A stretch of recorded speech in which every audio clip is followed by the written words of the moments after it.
Syukur naga Snem jong unongsan Hima.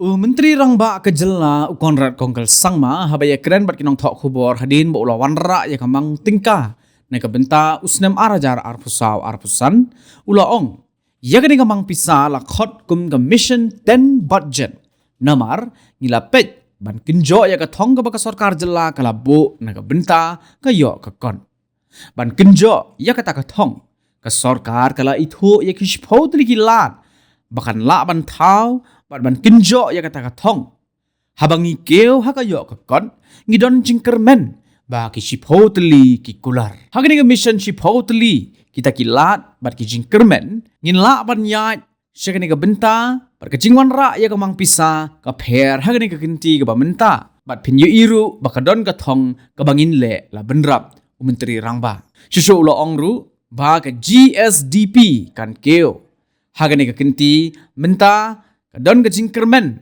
ba ka Sorkar Jylla kan Kynjoh ya kata ka $100 billion hagini ki Snem gi banwan bar haga bede ba ka jingkeu jong ka yo ka kot sha kata ka $100 billion Menteri Rangba ule tho ba yakani la le da ka Sorkar pedeng kamdei ka bala le da ka Jylla haga bede ba ka jing simram Menteri Rangba ule tho ba ka Sorkar pedeng ka don laki jong ki kindon ba ki Sorkar Jylla kimla ban sim palat ya ka baki labu bat ka jingkeu jong number kadai na kata kadaw ba ka keu.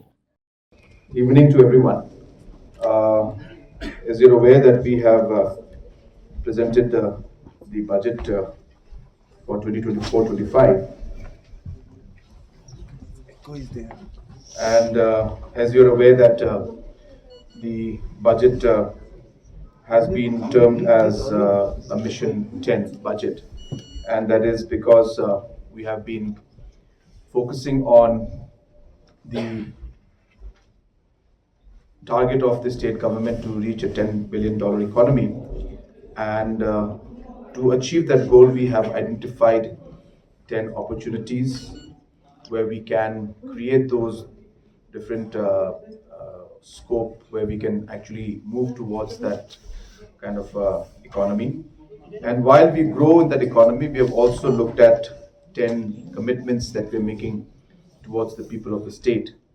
And it also, as I said, the 2028 year will coincide with the 10 years of the MDA government. So it's a Mission 10 document and a Mission 10 budget. We are hopeful that we'll be able to move in this direction. The different sectors that have been identified, you must have seen the presentation of the budget is done more from a vision perspective, and it is not the normal way of giving all the departmental breakups, because we have tried to do that in different paragraphs, but we have tried to combine the overall vision of the state, because we feel that if you don't connect the dots, then the whole story does not come out and you actually miss the ultimate goal and objective of what you're trying to do. So it's a very differently structured budget speech, but you will see that it is very, very focused in terms of what we want to do, and is giving a very realistic figure of what we're trying to achieve. Some interesting numbers which you will see is also the GSDP growth. And if you can see that towards the end from 2019, 2020, you can see that it's been a continuous upward trend. And this is, of course, in line with our target. As mentioned, we are, from the date we had started and expressed our desire to move towards our goal to move towards a $10 billion economy. Today, we are projecting that we should be touching $6.6 billion in the next financial year. So we are definitely moving towards that target. Another very interesting chart to notice out here and see is the actual expenditure. Again, if you look at the expenditures, you will see that from 2019-20, from a 10,000 rupee expenditure, and these are actual expenditures, by the way, this will keep going up, and as you can see, we are targeting to touch 27,000 crores in the next financial year. So this chart is a very good and strong reflective reflection of the kind of commitment and the work and the efficiency with which the absorption capacity of the state has gone up because of the work that is happening at the grassroots, and that is because of the team that we have at the grassroots level and obviously at the government level. And so it's reflecting a very positive growth story of the state.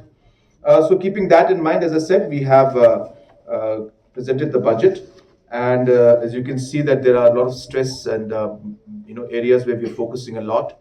For example, we are focusing a lot on the urban centric approach. We want to create growth centers. We are focusing on road connectivity. We are focusing on power production and power stability. So on and so forth. There are many important objectives that have been given by the state. So these are the key points of this budget speech. So what is the achievement 6 years? Of course, in one mention is 6.6 billion you are going to achieve. But who certifies this? I mean, that should be independent. We cannot proclaim that we have achieved this. No, this is basically the numbers that are collected by the statistics department that is there. And these are again, they was checked and everything. And this is always put up through different agencies. So therefore, it's not that we are claiming this. There are systems and mechanisms in place to come out with the GSDP numbers. So all the systems will be followed. The central ministry, MOFSP, is the one which certifies the GDP numbers of all the states and the country. So these are MOFSP numbers. But how do we know ground reality, whether it is happening or not? They will check. That's why it's not done by us. It's the government of India that double checks the numbers. So is it only an ambition or a dream whether it can be achieved? Yeah, we like to dream. We people who like to dream and have a vision. Some people don't have it. That's a different issue. Yes, we have a dream, we have a vision, and we're working towards that vision. And this number that you're seeing out here shows that we're moving actually towards that target. If you can see the GSDP is growing in that line, what we are saying. How we will go up and what will be the numbers in 2028? Well, we hope that we will be touching that. But there are debts, there are loans, there is poverty. There's all of these aspects of it. There's no doubt about it. But right now I'm talking about the $10 billion economy.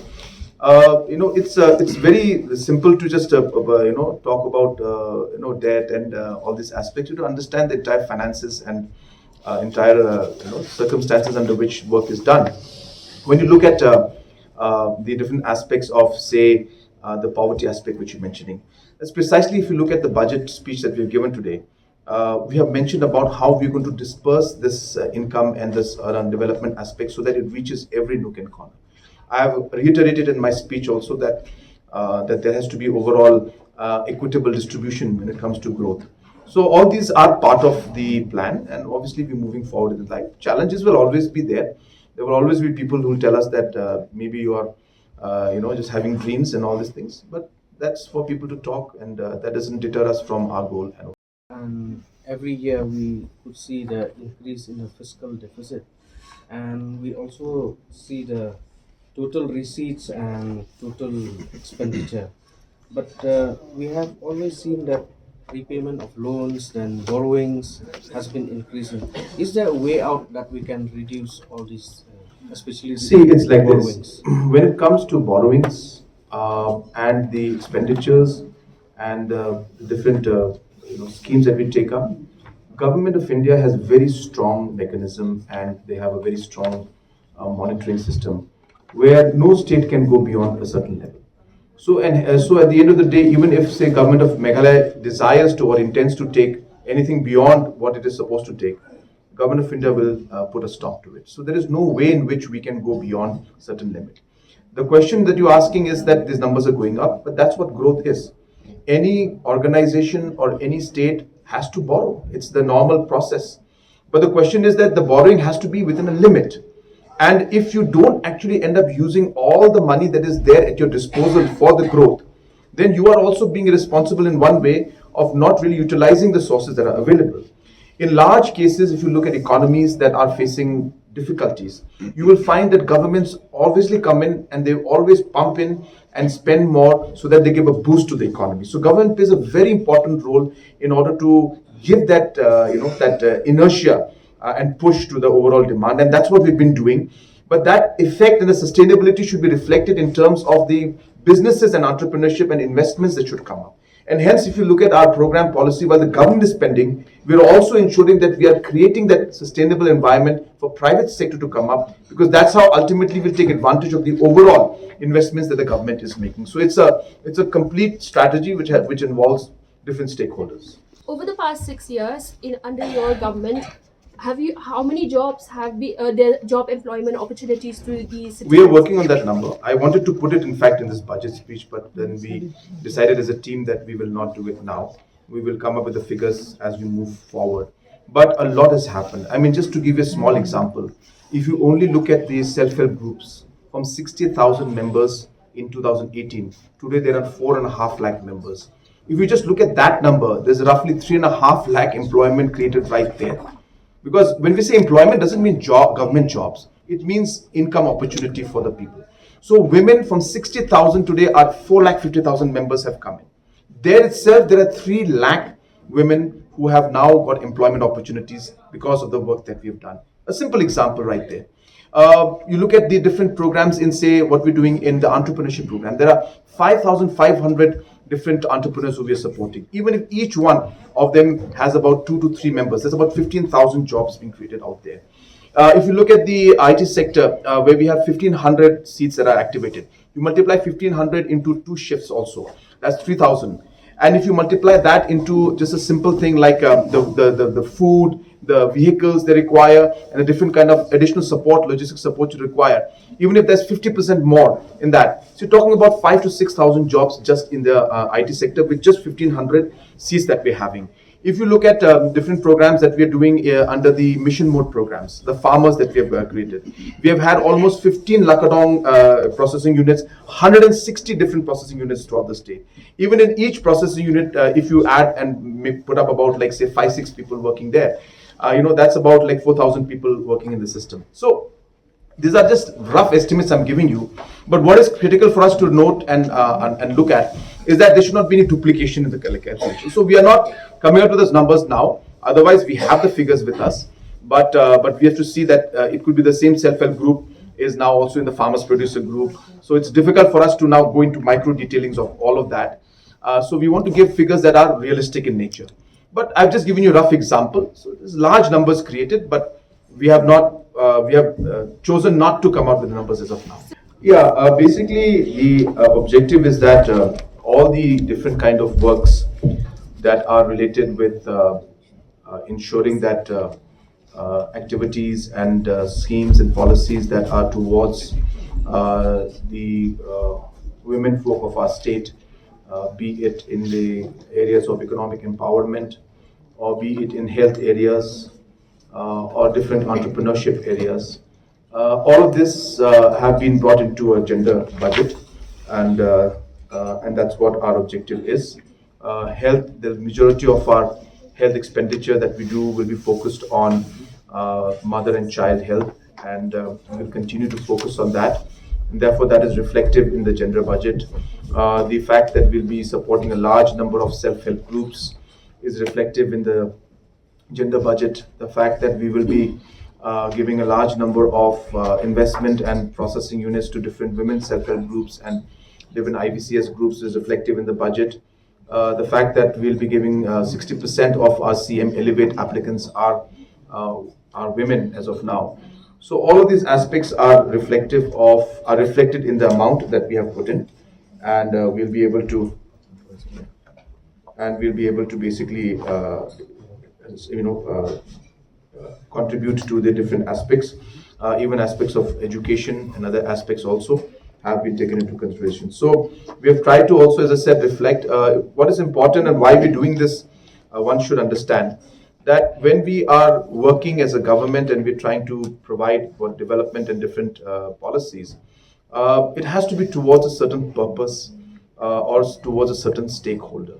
And therefore, for us to just see one scheme and policy and isolate it and not look at the ultimate beneficiary sometimes defeats the purpose, and sometimes we're not able to see the larger picture. And hence, a gender budget helps us to focus on all aspects related to gender issues and women issues and so on and so forth. Similarly, for youth also, the same approach is done. So that's how we will create the opportunities. As I said, it is a mixture of health, social welfare, entrepreneurship, education, community rural development, all these aspects are in it. Hagabayday bat ka CM Solar Mission Menteri Rang ba ori athu bakane gede ka scheme ka batmai badang ni kindiat sngi banwan kin supply pa ba no shushu la ongru ba hagani ka kinti ka baningkong ka thong ka long ban le na ka benta ki shnong ki thau ki jaka pule pat kat to kat ne na ka benta ki restaurant ne ki jaka ba ha ka be dei pat bat ka EV policy menteri rang ba uli tho bakanam don ka khajna na ka benta ki to ki bathet ya ki ka sarkar kan sawanra shis pa atli ki bus but kane kan I mean same ni ki pat ba ban thet ya ki ni ki kali marulo ban rap de ka baong ba ka sarkar Jylla kan sa boru ya ki jaka ban charge ha ki jaka ki badan kam. Yeah, so number one, the CM Solar Mission, we have already come out with the tenders. The first phase of, I think, 3 packages or 2 packages is already out. Is it out? It'll be out. It'll be out this week or next week. So we have finalized the documentation. So the first set is going to come out. It's a new project. It's a new scheme. And we have a certain vision for it. So we are going to do it in a kind of phase-wise manner to see how the response of the first phase, second phase, third phase is. So in the first phase, as I said, we are going for certain villages, certain institutions, and certain packages where certain larger like restaurants and other businesses also will be included. So that package will be tendered out most probably in the next 10 days time. So that's the CM Solar Mission, and we'll keep coming out with it every now and then, seeing the kind of response that we get. Number 2, regarding the EV policy, we already have an EV policy where we have made it clear that there will be no taxes for any vehicle who wants to come and set up, who wants to buy, a EV vehicle. So the EV vehicle policy is actually a very, very proactive EV policy. But yes, we are not getting as much response as we would want to. Maybe people will take time to come into that mode. But definitely it's one of the areas that we're going to push. We are coming up with 100 buses soon, so that's on the cards. So hopefully that will also encourage more people. And though we have not mentioned it specifically in the budget speech, but there are going to be other plans like setting up of recharging stations in important locations like in between Shillong and Nongpo and Guwahati, or Shillong, Nongstoin, Tura, or Shillong, Cherrapunji, Sora, a certain area. So we are aware that we need to put up recharging stations. Those are part of the plan, but obviously we cannot put everything on the budget. Menteri rang ba abu jubab ya jing kali halor ka jing thong ya ki political appointee nakaliang jong ulo ong bah ki Snem bala debru ka don hi ka jing thong ya ki bat kam don ka no ka jing bakla ha ka bay de bat kata ula ban rap ru ka ba ong baka ka badan kam kalong hado kat no ka don ka jing mentoy kalong ka badan kam ban thong ya ki bat kam don ka jing lut ka ba bon ha ka bay de bat ka ni Henry kadai ka way ni gilinti baki nong elam jong ki sengsan perthaikin la ban train ka benta ka Jylla padula ongru ban ka por ula jiye kendo ya gini ki political appointee ban ya kren halor ka jing ai jing mod ba pher over 170 political appointees. In which department maximum number of political appointees are there? I don't have those details with me right now. Sorry. That'll be this matter of micro details, but I don't have. You should contest elections and then leave the assembly. You can ask me a supplementary. Are you just Even in the past, it has been appointed. It's not just during our time. Political appointments are there in every government, and it happens in every system. So there's nothing wrong in it. Even in the past, the previous governments have justified that political appointments are there, and these are not very large financial implications that one has to look at. That it's creating a complete thing. So it's a way of really to involve the grassroots political leaders also in it. I think what is important for everybody to question actually is the effectiveness of these appointments, the effectiveness of these boards. And I think that is what is important for me as an individual. Appointment, yes, we have to do, we're doing. We want to involve the grassroots people, we want to involve political leaders in the system. But as I said, I've been very particular that they should function also. So you'll be happy to know just about 2-3 weeks back, I had a meeting with their Employment Generation Council, the board is there. I had a meeting with them, and I have asked them to submit 2-3 proposals, do homework, and find out ways in which we can generate different employment. I had a meeting also with the other boards that are there, like like MTDC and other boards. We keep meeting, like MIDC. So like that, I am very active also in ensuring that not only should they be appointed, but they should also be productive. We had a board meeting of the Eco Development Board also. So like that, what is important, as I said, is that whatever we're doing should have a positive impact and should have a positive result. Our parties, we have 6 to 7 political parties that are part of our coalition. You will also be happy to know that we have rationalized the benefits that are given to different political appointees. After rationalizing, even going touching 170, we are hardly paying a bit more than 12 lakhs per month additional to accommodate another 50 appointments that we did. So just by doing 12 lakhs rupees a month, 50 more political appointments were made. So we rationalized the amounts, rationalized the rates being given, and tried to, within the similar amounts, just a plus minus, as I said, of 10 lakhs, we're able to accommodate another 50 people. I think that's a very positive thing.